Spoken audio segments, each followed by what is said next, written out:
Amis internautes, bonjour. Fidèles abonnés de notre émission Economia, c'est avec un réel plaisir que nous vous retrouvons pour ce numéro. Nous recevons sur notre plateau M. Claude, économiste senior à Bloomfield Investment. Avec lui, nous allons évoquer l'indice de performance du secteur privé ivoirien, notamment celui du mois de juillet. M. Claude, bonjour. Bonjour Élisée, bonjour chers internautes. Il y a un mois de cela, les tendances étaient stables comparativement au mois d'avant. Qu'en est-il pour ce mois de juillet, M. Claude? Au cours du mois de juillet 2016, l'IPSP s'est établi à 50,59, suggérant une bonne dynamique du secteur privé. Au niveau des sous-indicateurs, l'indice environnement s'est légèrement dégradé. Il est passé de 39,72 à 39,48, soit une baisse de 0,24 points. Toutefois, l'indice activité a été beaucoup plus dynamique et s'est établi à 52,59. Une bonne performance tirée notamment par les secteurs de l'agriculture, du commerce et des services, tandis que les secteurs tels que l'industrie et le BTP ont enregistré à nouveau des baisses d'activité.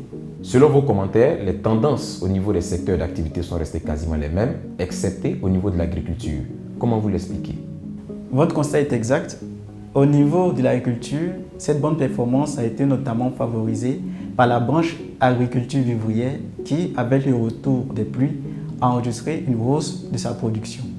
Il y a juste quelques semaines, le gouvernement ivoirien a pris la décision de revoir à la hausse le budget de l'État. Quel pourrait être selon vous l'impact d'une telle décision sur le secteur privé ivoirien? Nous estimons que l'impact sera positif pour le secteur privé, en particulier pour le secteur du BTP qui est beaucoup moins dynamique cette année comparativement à l'année dernière. Cependant, nous estimons que cet impact positif pourrait être limité si cette hausse se traduit par un accroissement des arriérés dus par l'État aux entreprises, mais également si une grande partie de ces dépenses n'est pas absorbée par des entreprises locales. La transition est toute trouvée. Quel est le visage à ce jour de l'économie ivoirienne? L'économie ivoirienne est toujours sur une bonne dynamique, même si nous estimons que le niveau de croissance sera légèrement en deçà de celui de l'an dernier. Merci M. Claude. Merci Élisée. Amis internautes, nous étions en compagnie de M. Claude, économiste senior à Bloomfield Investment. Avec lui, nous avons parlé de l'indice de performance du secteur privé ivoirien, notamment celui du mois de juillet. Merci d'être resté à notre compagnie. Nous prenons rendez-vous pour le mois prochain.